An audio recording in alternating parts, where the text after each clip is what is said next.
오늘 말씀의 제목은 그리스도 안에서 함께 지어져 가는 교회, 그리스도 안에서 함께 지어져 가는 교회입니다. 자, 여러분은 어떤 교회가 좋은 교회라고 생각하십니까? 미국 어느 새신자가 이제 줄을 옮겨서 이사를 했습니다. 교회를 정해야 하는데 사거리에 이제 많은 교회들이 밀집해 있습니다. 교단이 다 다른 교회들이지요. 저 교회 중에 한 교회를 가고 싶은데 어느 교회가 좋은 교회인지 잘 모르니까 경찰이 이렇게 거기에서 교통을 안내하고 있는데 가서 교통경찰에게 혹시 경찰관님, 저희 많은 교회들 중에서 어느 교회가 좋은 교회인지 혹시 좀 소개시켜 주실 수 있습니까? 제가 타주에서 지금 이주를 해서 교회를 찾고 있는데 좀 좋은 교회를 소개시켜 주십시오. 그러니까 그 교통경찰이 그러시군요. 저기 빨간 벽돌 교회를 한번 찾아가 보십시오. 빨간 벽돌 교회가 성도들이 나올 때 굉장히 밝은 모습으로 이렇게 매번 나오는 것을 제가 보았습니다. 라는 거예요.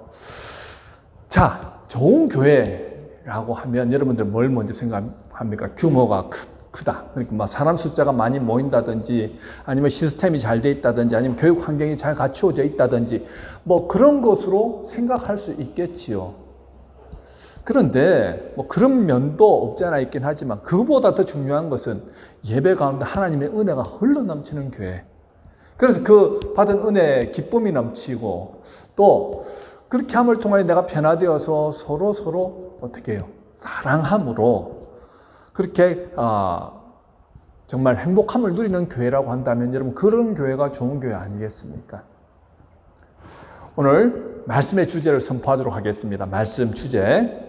자, 함께 우리가 읽어볼까요? 시작. 하나님의 권속들은 그리스도 예수 안에서 거룩한 성전으로 함께 지어져 갑니다. 다시 한번요, 여러분이 주제 말씀이 오늘 말씀의 키포인트거든요. 그래서 이것만 알아도 여러분들이 이것만 기억하시고 나가시면 오늘 말씀을 다 이해하신 거나 마찬가지입니다. 그렇기 때문에 먼저 주제 말씀 한 번 더 이걸 집중해서 기억하신다 생각하시고 시작. 하나님의 권속들은 그리스도 예수 안에서 거룩한 성전으로 함께 지어져 갑니다. 자, 오늘 먼저 말씀에 들어가기 전에 에베소 교회는 어떤 교회인가에 대해서 먼저 살펴볼 필요가 있습니다. 에베소 교회는요, 다수의 헬라 문화에 익숙한 그 헬라인들과 소수의 유대인들로 구성되어진 교회였습니다.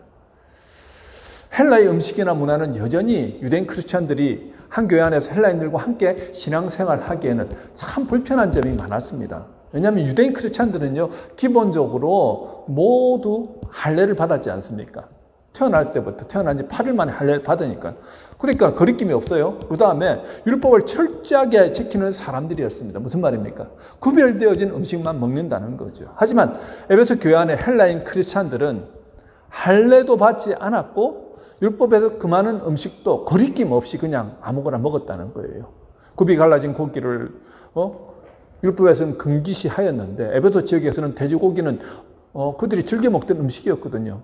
그 먹더라는 거죠. 심지어 이방 신들에게 올려진 그 고기가 제사 드리고 난 다음에는 싼 값에 팔려서 이렇게 시중에 나왔습니다. 그러면 가난한 그 헬라인 크리스찬들은 그것을 사서 거리낌 없이 또 먹더라는 거예요. 제사상에 올라간 거를. 그러니 유대인 크리스찬들 입장에서는 이거는 아닌데 이런 사람들하고 우리가 어떻게 함께 신앙생활을 할 수 있나 그런 마음이 들 수도 있었지 않겠습니까? 당연히 갈등이 일어나죠. 또한 그 당시 노예들이 참 많았지 않습니까? 노예들이 교회 안에 들어와서 예수 믿음으로 구원받았다 하는데 내가 지금 주인이고 노예가 함께 예배를 드리는데 우리는 주 안에서 한 형제 한 자매다 이러니까 주인 입장에서는 굉장히 불쾌하죠. 그런 어떤 갈등들이 있었습니다. 그 당시 유대 사회뿐만 아니라 헬라 사회도 남성 우월주의 사회였잖아요. 여러분, 남성 우월주의가 어떤 건지 여러분 잘 모르시죠? 제가 아주 어릴 때만 해도 우리 시골에 가면은 남자들만 먹는, 아버지와 아들들만 먹는 밥상이 있었고, 특별히 이제 딸들과 어머니가 먹는 밥상이 따로 있었습니다. 제가 아주 어릴 때. 아마 연세 드신 분들은 이해하시죠? 남성 우월주의. 그 당시만 해도 여러분들, 아들들은요, 대를 이어야 하기 때문에 굉장히 많은 기대와 사랑을 받고 논밭 팔아서 그 힘든 과정 가운데서 공부를 시켜갖고 막 이렇게 도와주는 대신에 딸들은 어떻게 해요? 딸들은 똑똑하면 안 된다고 학교도 잘 보내지 않고 초등학교 끝나고 나면은 집안일 도우라고 할 정도로 좀 남녀 차별이 많던 시대에 저도 어린 시절을 보낸 기억이 있습니다.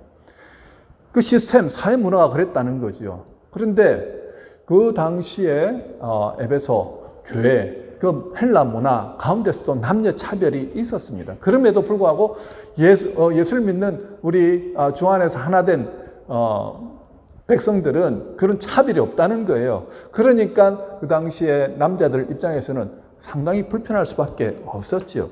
지금 이런 문화 가운데서 교회가 다져지고 세워지고 있는 과정 가운데 있다는 것입니다.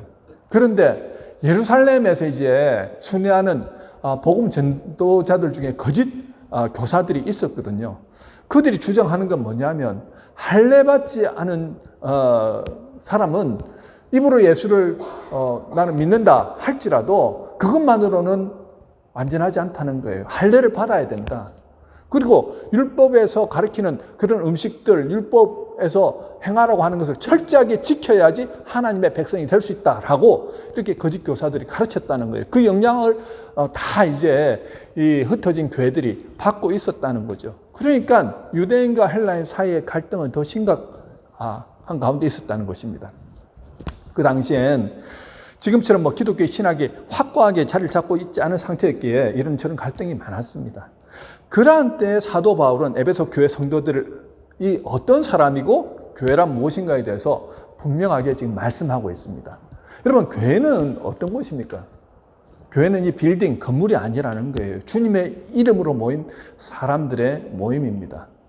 성도들의 모임이 바로 교회입니다. 교회를 이루고 있는 성도인 나는 누구인가? 여러분 자신들이 누구인가? 그것을 아는 것이 너무 중요하거든요. 내가 누구인가를 알면 그때부터 사방에 우겨쌈을 당하여도 쌓이지 아니하고 답답한 일을 당하여도 낙심하지 아니한다는 거예요. 내가 누구인가를 아는 사람만이. 내가 누구인가를 안다면 교회 안에서 서로 다름으로 인하여서 어려움과 문제들을 넉넉히 이길 수도 있고 그것이 문제가 아니라 이겨야 될 사명으로 바뀌게 될 수도 있다는 것입니다. 에베소 교인들은요, 원래는 어떤 사람들이었습니까? 그리스도 밖에 있던 사람들, 이스라엘 나라의 밖의 사람들, 약속의 언약에 대하여는 외인이었고, 그리고 세상에서 소망이 없고, 하나님이 없는 자들이었는데, 예수 그리스도께서 십자가 보혈의 피로 하나님과 맡겼던 담을 모두 헐어주셨잖아요.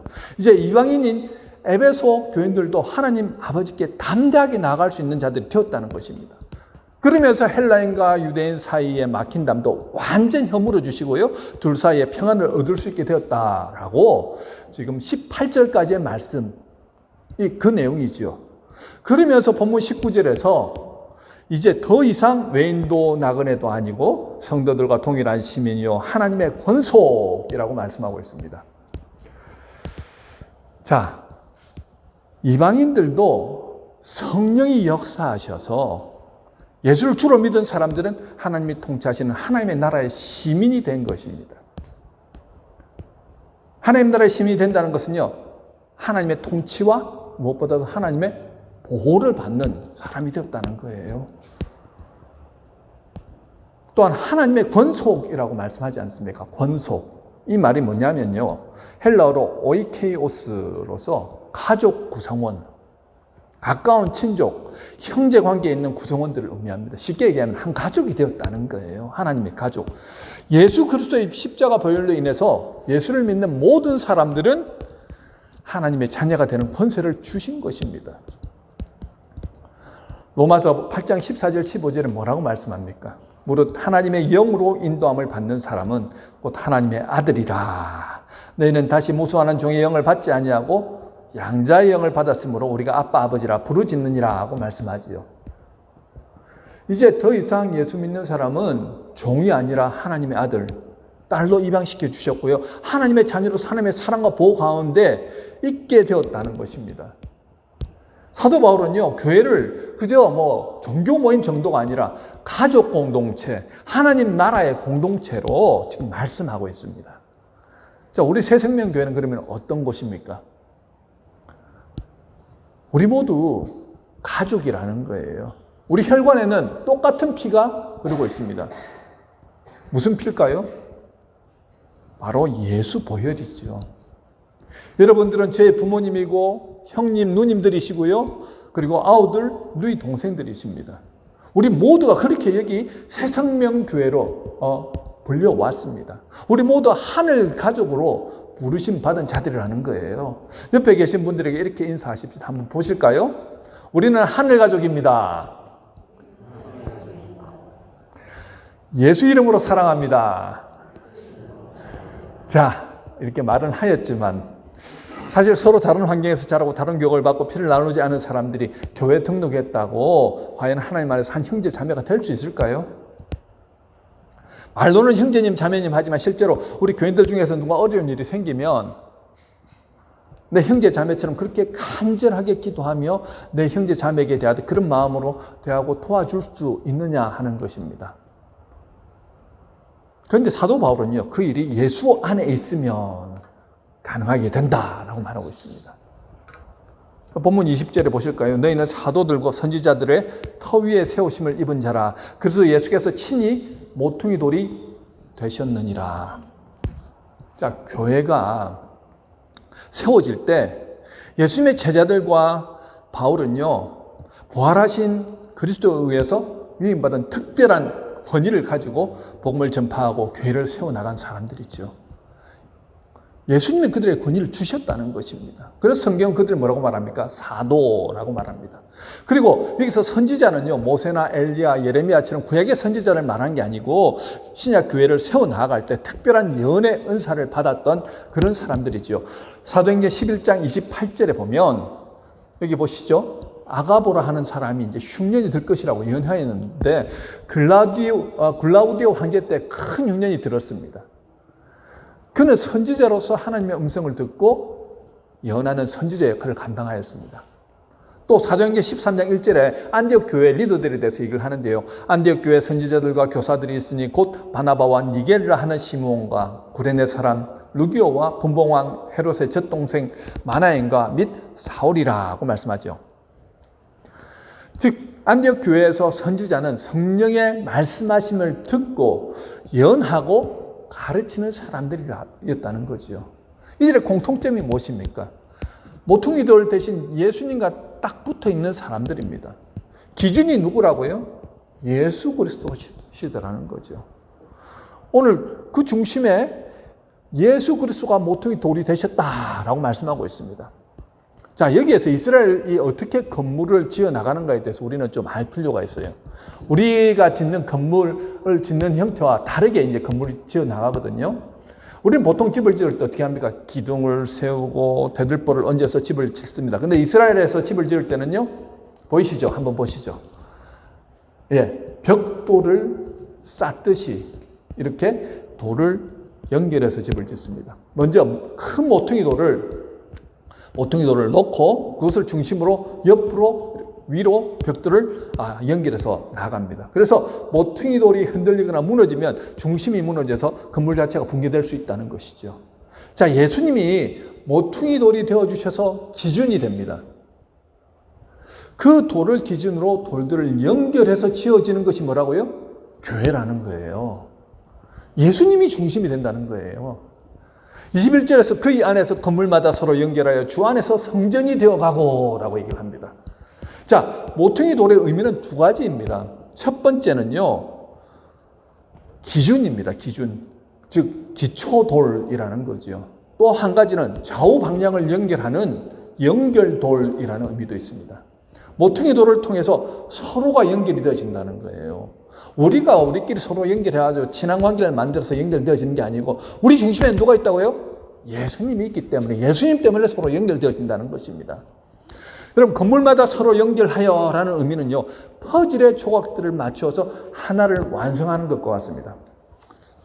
한번 보실까요? 예전에 제가 우리 아들들 어릴 때 아이들과 함께 퍼즐을 맞추는 것을 자주 하였습니다. 처음에는 25피스, 그 다음 50피스 이렇게 쉽게 맞췄는데, 그래서 나중에는 도전하고 싶은 마음이 생기잖아요. 그래서 100피스, 300피스에 도전해가지고 거기까지는 좀 이렇게 할 수 있겠더라고요.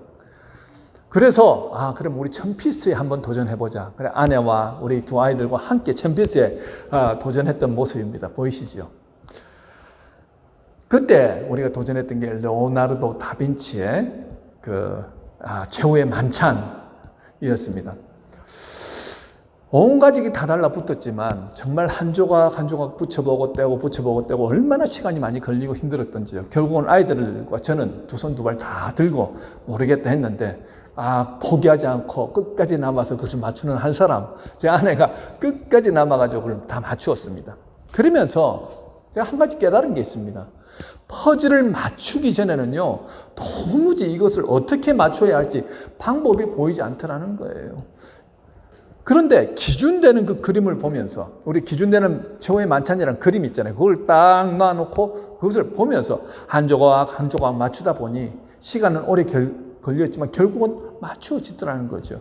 그러면서 한 가지 더 깨달은 게 있습니다. 그 피스 하나하나로 보면 별로 중요한 것 같지도 않고, 또 한 피스로는 도무지 이게 무슨 의미인지 알 수 없었다는 거예요. 그런데 그 피스들이 다 연결되어졌을 때 그 유명한 예수님의 마지막 만찬, 최후의 만찬이라는 멋진 걸작품이 되더라는 거죠. 하지만 그 전체 그림 속에서 한 조각만 빠져도 그 그림은 완성되지 않더라는 거예요. 다 붙여놨는데, 하나하나 풀로 다 붙여놨는데, 나중에 액자를 해가지고 딱 붙여놨는데 피스가 중간에서 하나가 딱 빠진 거예요. 그래서 밑으로 뚝 떨어졌는데 거기에 하얀 부분이 이렇게 표시가 딱 돼 있는데 너무 안타까운 거 아니었습니까? 왜 그렇습니까? 하나가 딱 붙어야지 완전한 그림이 되는데 그 하나가 떨어지니까 완전하지 않은 것 같은 거예요. 여러분, 우리 한 사람 한 사람은 참으로 중요합니다. 하지만 어쩌면 우리는 나 하나로는 그저 벽돌 하나이고 퍼즐의 한 조각일 수 있다는 거죠. 하지만 모퉁이 돌 대신 예수님 안에서 서로 연결되어져 있을 때, 그러니까 기준 대신 예수님께 각자가 잘 연결됨을 통하여 서로가 연결되어질 때는요, 하나님의 교회로서 그 가치가 빛을 발하게 되더라는 것입니다. 여러분, 한 조각은 너무 미약합니다. 그 한 조각은요, 하지만 너무 중요합니다. 왜냐하면 서로 연결해서 전체의 그림, 하나님의 몸된 교회를 이루어가기 때문이지요. 교회를 이루어가는 한 부분이 바로 나라는 사실을 기억하시기 바랍니다. 여러분, 나 하나 대충 신앙생활에도 아무 영향 없겠지라고 생각하시면 큰 오산입니다. 나 하나가 예수님의 얼굴입니다. 기억하십시오. 여러분, 한 분 한 분이 새생명교회입니다. 우리는 새생명교회하면 이 건물을 생각하지만 그렇지 않다는 거예요. 여러분, 한 분 한 분이 새생명교회라는 것입니다. 여러분, 한 분으로 인해서 하나님이 영광 받으시고 교회가 든든하게 서 나아갈 수 있습니다. 여러분의 잘못된 말이나 행동으로 인해서 교회가 큰 어려움에 처할 수도 있다는 말입니다. 그만큼 우리 한 사람 한 사람은요, 교회 안에서 중요한 역할을 감당합니다. 여러분, 교회는요, 서로 연결하여서 성전, 하나님이 거하시는 그런 전이 된다는 것이죠. 그런데 먼저 누구에게 연결되어져야 하느냐 하는 거죠. 네, 예수 그리스도가 모퉁이 돌, 기초돌이 되어질 때 교인들 서로가 연결되어질 수 있습니다. 21절에서 말씀하죠. 그의 안에서 서로 연결하여 라고 말씀합니다. 주 안에서 연결되어야 합니다. 내가 예수님과 먼저 연결되어 있어야 하나님의 나라의 시민이고 하나님의 양자들이 될 수 있다는 거예요. 예수님과 연결된다는 것은요, 모퉁이 돌에 쉽게 예를 들면 모퉁이 돌에 시멘트로 딱 발라가지고 딱 붙어 있는 상태를 말합니다. 내 삶에 예수님과 항상 붙어 다니는 상태입니다. 사실 우리는 예수님과 상관없는 삶을 살 때가 있지요. 그러다가 내 기분과 내 생각대로 말하고 그렇게 행동하다가 관계 안에서 큰 어려움을 겪기도 하고요. 교회는요, 예수님 안에 내가 딱 붙어 있을 때 참 희한하게도 건강하게 세워집니다. 먼저 내가 거룩한 성전으로 모퉁이 돌, 기준돌 대신 예수님과 딱 붙어 있어야 한다는 거예요. 그럴 때 기초가 흔들리지 않습니다. 그럴 때 다른 성도들을 하나님의 자녀로, 한 형제로, 한 자매로 바라볼 수 있게 된다는 거예요. 그럴 때 주 안에서 우리는 성전, 하나님이 거하시는 전이 되어갈 수 있다는 것입니다. 여기서도 분명히 말씀하죠. 주 안이라고 말합니다. 다른 말로 하면요, 주 밖에서는 성전이 될 수 없다는 말입니다. 아무리 교회 오래 다니고 교회에서 성경과 봉사 일을 많이 한다고 하여도 내가, 여러분이 주 밖에 있으면 내가 중심이 되는 거예요. 내가 왕이 되고 내가 주인이 되고 내 뜻과 내 방식대로 교회에서도 일을 하게 된다는 것입니다. 결국은 내 이익과 내 유익을 위해서 일하는 사람이 된다는 거죠. 그러면 여러분, 성전이 될 수 없다는 말이죠. 내가 주 안에 있어야 하나님이 거하시는 성전이 될 수 있습니다. 또한 성전은 서로 연결되어서 그렇게 주 안에서 자라간다라고 말씀합니다. 연결되어야 합니다.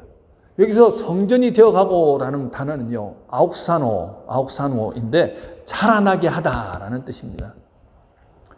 교회는 서로가 서로에게 의존해 있고 섬김으로써 성장해 나아갑니다. 먼저 예수 믿고 변화된 믿음의 선배들의 삶의 모범을 통해서 후배들이 그 모습을 배우고 그 모습에 감동되어서 그렇게 실천하다 보니 점점 믿음이 자라나더라는 거죠. 토론토의 어느 교회 구역장님의 사랑과 헌신 때문에 예수를 알지 못했던 한 자매님, 그 부부가 예수를 알게 되고 믿게 되고 변화된 그런 간증을 들은 적이 있습니다. 그 자매님은요, 남편과 조그만 그 컨비니언스, 우리 얘기로 말하면은 뭐죠? 네, 대파노라 그러잖아요. 대파노를 운영하는데 재정적 여유가 없으니까 이 두 분이 번갈아 가면서 아침에 나가서 남편이 이제 아내가 아침에 한 2시까지 일하고 그 이후에 남편이 이제 11시까지 일하고 이 두 사람만 일을 했다는 거예요. 일하는 사람을 중간에 두지 않고 거의 일주일 내도록 그냥 두 분이서만 일을 하는 그런 컨비니언스를 운영을 하였습니다. 그런데 갑자기 남편이 맹장염에 걸린 거예요. 이제는 병원을 가지 않으면 안 되는 그런 상황. 그런데 갑자기 일주일 동안 사람을 구하려고 하다 보니까 구할 수가 없는 거예요. 일주일만 와서 일해줄 사람이 없죠. 그때 이제 예수를 이제 갓 알게 된 이 부부를 위해서 구역장 내외가 직장을 다니고 있음에도 불구하고 자기 직장에 그 휴가서를 내고는 일주일 동안 아침에는 가서 아내가, 그 구역장의 아내가 봐주고, 저녁 오후에는 밤늦게까지 그 구역장 남편이 가가지고 이제 일주일 동안을 다 이렇게 돌봐준 거예요. 그 아내는 아이들도 돌봐야 하고 또 맹장염 걸린 남편도 돌봐야 하니까는 이제 사실은 이 컨비니언스를 일주일 동안 그냥 쉬면 되지 이러는데 사실 여러분들 아시잖아요.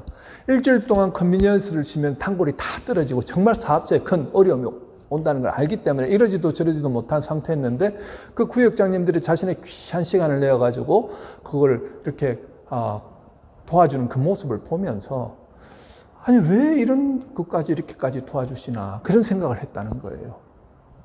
여러분, 단순히 교회 한 사람 데리고 오려고 하면은 그렇게 할 필요가 없잖아요. 할 만큼만 해주고 오지 못하면 어쩔 수 없고 이런 상황인데 정말 긍휼한 마음, 예수님의 마음, 사랑의 마음으로 그들을 대하다 보니까 내 형제다, 내 동생이 지금 저런 어려움 가운데 있다 그러면 기꺼이 가지고 손발이 되어주는 거예요. 그 모습을 보고 너무너무 감동해서 나도 저 구역장님처럼 구역장님이 믿는 예수님은 어떤 분인가 정말 궁금하고 그들과 귀한 교제를 나누고 싶어서 그렇게 감동받고 교회에 열심히 출석하고 변화되어서 나도 다음에는 저런 사랑을 나누는 사람이 되고 싶다라고 간증하는 것을 들은 적이 있습니다.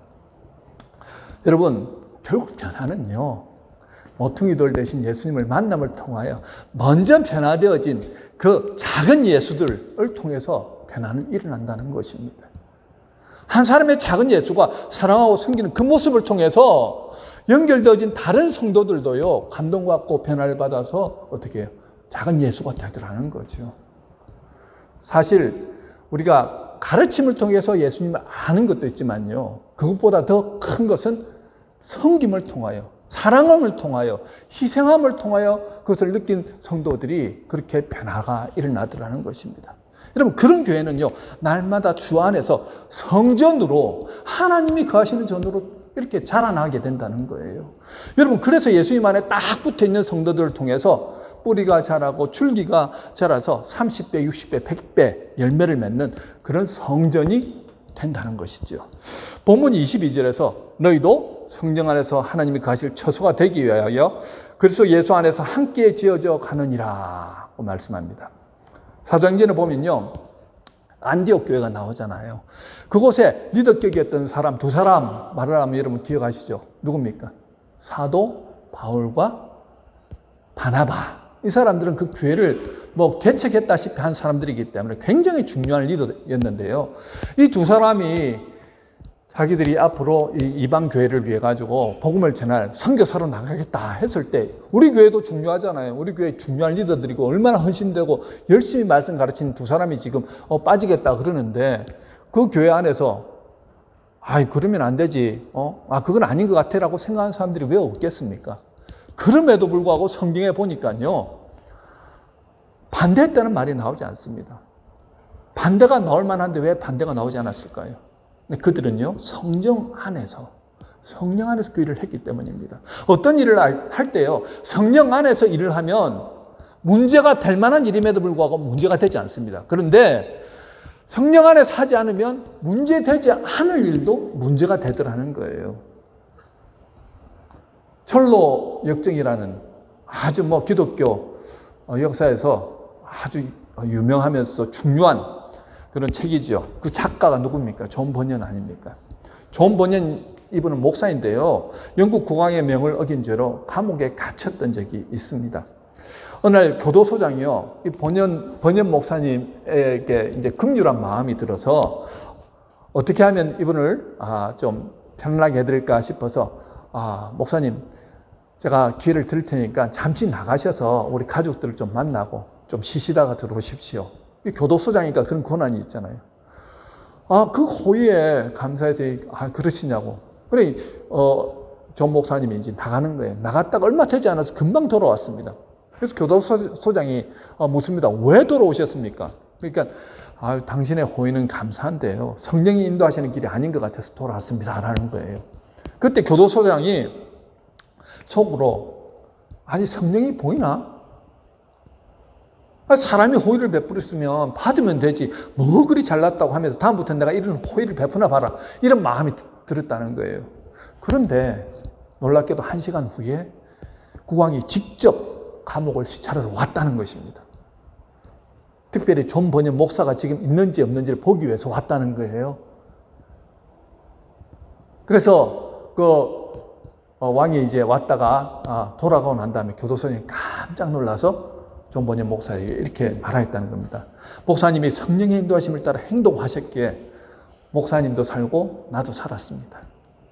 이제 제가 언제 목사님께 가시라 오시라 말하지 않을 테니까 목사님 마음에 성령의 인도하심을 따라 가고 싶을 때 가셨다고 오시고 싶을 때 오시기 바랍니다 라고 했다는 겁니다. 우리가 인생을 살아가노라면 수많은 선택의 기로에 놓일 때가 있죠. 그때 믿음의 사람들은요, 내 생각과 내 방식과 내 고집대로 그렇게 결정하지 않습니다. 성령의 인도하심을 따라서 결정하더라는 거예요. 선택하더라는 겁니다. 왜냐하면 성령 안에 거하지 않을 때는요, 내 생각과 내 방식으로 이것이 더 나은데 라고 선택했던 그 일들 때문에 많은 사람들이 큰 어려움과 낭패를 경험하더라는 거죠. 여러분, 우리 믿음의 사람들은요, 이미 예수를 믿음을 통하여서 그때부터 어떤 역사가 일어났냐면 성령이 우리 안에서 내주하시는 역사가 일어났다는 겁니다. 그러면 들을 귀를 주셨거든요. 그런데 왜 우리가 들을 귀가 점점 약해지고 힘을 잃어버리냐면 주신 그 놀라운 은혜와 사랑으로 주님과 교제하면서 성령의 말씀하심에 성령 안에서 순종하는 삶을 살아가야 되는데 점점 성령님과의 관계 안에서 어떻게 해요? 그냥